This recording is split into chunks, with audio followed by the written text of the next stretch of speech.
BNP যে নির্বাচিত সংসদ সদস্য যারা আছেন শপথ পাঠ করানো হয়ে গেছে।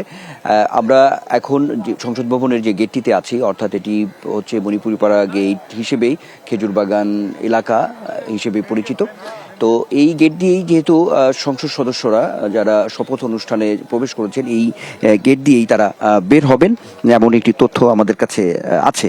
তো এখন পর্যন্ত আমরা দেখিনি যারা সংসদ সদস্য যারা শপথ গ্রহণ করেছেন, গ্রহণ করার পরে বের হওয়ার কোনো গাড়ি বহর বা আমরা এখন পর্যন্ত আমরা দেখিনি। তবে নিশ্চয়ই তারা বের হবেন। একটি বিষয় জানিয়ে রাখি, যেহেতু সংসদ সদস্যদের শপথ অনুষ্ঠান শেষ হয়েছে, তারা বের হবেন। একই সঙ্গে যে তথ্যটি আছে, অর্থাৎ বিকেলে আজকে বিকেল 4টা নাগাদ অর্থাৎ মন্ত্রী পরিষদ অর্থাৎ মন্ত্রিসভার সদস্যদের যে শপথ অনুষ্ঠানটি রয়েছে সেখানে মন্ত্রীদের শপথ অনুষ্ঠানটি হবে।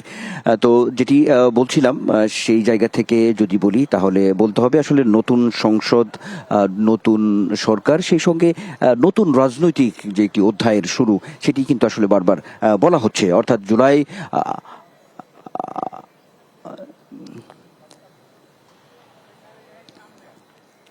এখন একটু কিছু বিষয় আছে যেটি আমরা বারবারই বলছিলাম, সেটি হচ্ছে যে সংসদ সচিবালয় থেকে যে তথ্যটি এর আগেও জানানো হয়েছিল যে এই যে সংসদ সদস্যদের যে শপথ অনুষ্ঠান সেই সঙ্গে সংবিধান সংস্কার পরিষদের একটি শপথ নেওয়ার কথা রয়েছে, অর্থাৎ পর্যায়ক্রমে হবে। তো আমরা এই তথ্যটি আগেই সংসদ সচিবালয় থেকে দেওয়া হয়েছিল, একটি বিষয় আছে। তো এটি আমরা বিএনপি যে সংসদ সদস্য যারা আছেন তাদের সঙ্গেও আমরা যারা প্রবেশ করেছেন সেই সময় আমরা কথা বলেছি, আমরা জিজ্ঞেস করেছিলাম যে সংবিধান সংস্কার পরিষদের শপথ অনুষ্ঠানটি সেখানে অনুষ্ঠিত হবে কিনা, তারা শপথ নেবেন কিনা, এমন ওই বিষয়টি অনেকেই অবগত নন। তবে এখন আমরা যেহেতু এই সংসদ ভবনের যে টানেল যে গেটটি আছে অর্থাৎ এর বাইরে আমরা অবস্থান করছি, অর্থাৎ মূল যে সংসদ ভবন থেকে কিছুটা বাইরে। তো আমাদের কাছে এখন পর্যন্ত এটি সুনির্দিষ্ট তথ্য নেই যে সেটি কখন অনুষ্ঠিত হবে, বিশেষ করে সংবিধান সংস্কার পরিষদের যে শপথটি রয়েছে, অর্থাৎ এই সংসদ সদস্যদের নিয়েই মূলত সংবিধান সংস্কার পরিষদটি, এটি যেটি আগেই জুলাই সনদ যখন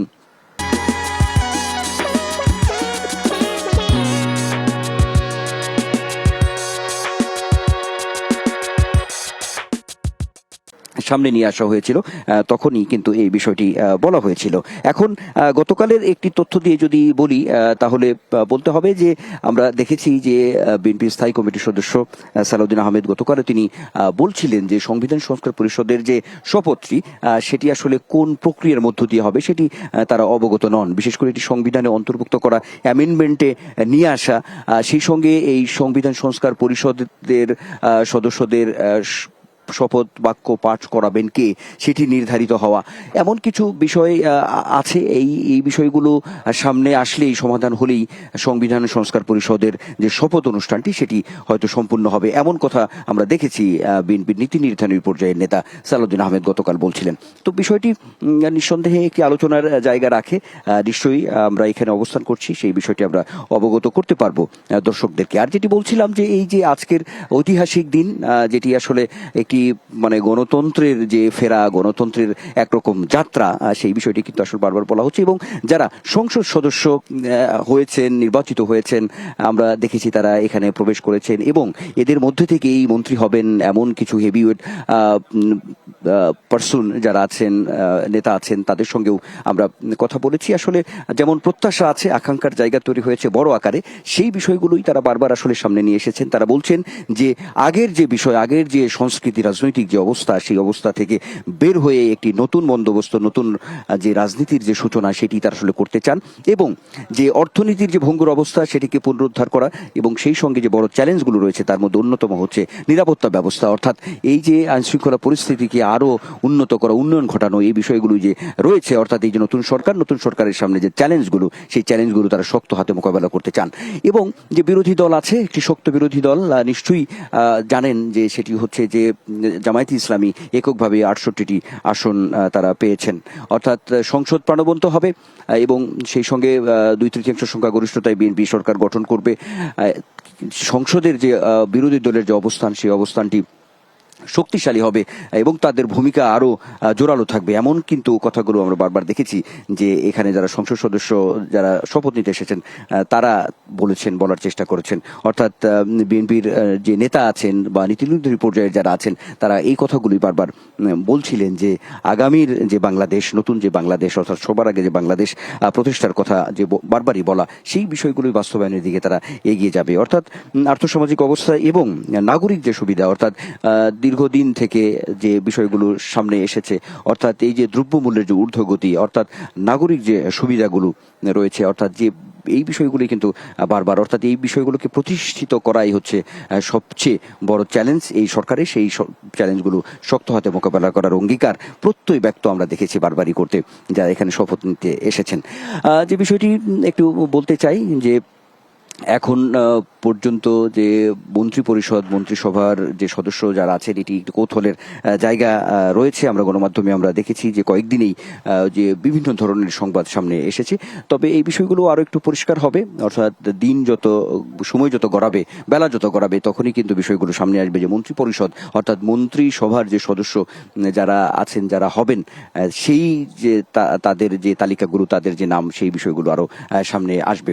যেটি বলাই যায় বিএনপি চেয়ারম্যান তারেক রহমান, যার নেতৃত্বেই আসলে এই যে বাংলাদেশের যাত্রা, সেটি বলা যায় প্রধানমন্ত্রী হিসেবে আগেই বলা হয়েছে, দলের পক্ষ থেকে বলা হয়েছে, নীতি নির্ধারণী পর্যায়ের নেতারা সবসময় নেতারা বলেছেন যে রাষ্ট্রনায়ক, দেশনায়ক অর্থাৎ আগামীর প্রধানমন্ত্রী বিএনপি চেয়ারম্যান তারেক রহমান। সেই বিষয়টি একেবারেই সুনিশ্চিত। এখন তার যে মন্ত্রিসভা হবে, মন্ত্রী পরিষদের যে যারা সদস্য যারা হবেন, এই বিষয়গুলো আলোচনার মধ্যে রয়েছে।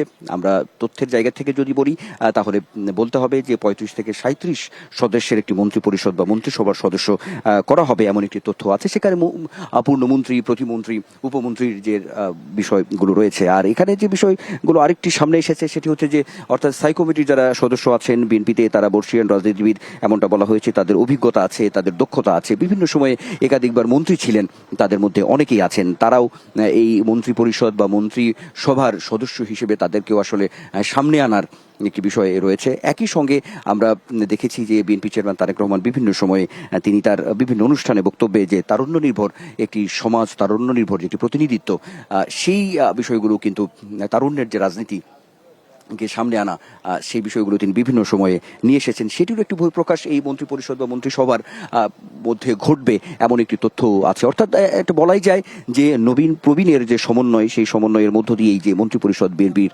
সরকার যে গঠন, সেখানে উঠে আসবে, এমন একটি বিষয় আছে। একটি বিষয় একটু জানাতে চাই, সেটি হচ্ছে যে যেহেতু এই মন্ত্রিসভা বা মন্ত্রী পরিষদের সদস্য সংখ্যা 35 থেকে 37 বা 40-এর বেশি নয়, এমন একটি তথ্য আছে। এর পিছনে আমরা দেখেছি যে নেতারাও বিভিন্ন সময়ে বলেছেন যে আসলে বেশি মন্ত্রণালয় বা মন্ত্রী করা হলে আসলে জবাবদিহিতা এবং কার্যক্রমের যে জায়গাগুলো সেটু আরো সুশৃঙ্খল ভাবে যাতে করা যায়, এটার পিছনে একটি কারণ রয়েছে। আমরা দেখেছি যে 2001 সালে বিএনপি যখন ঐক্য জোটের মধ্য দিয়ে সরকারে আসে,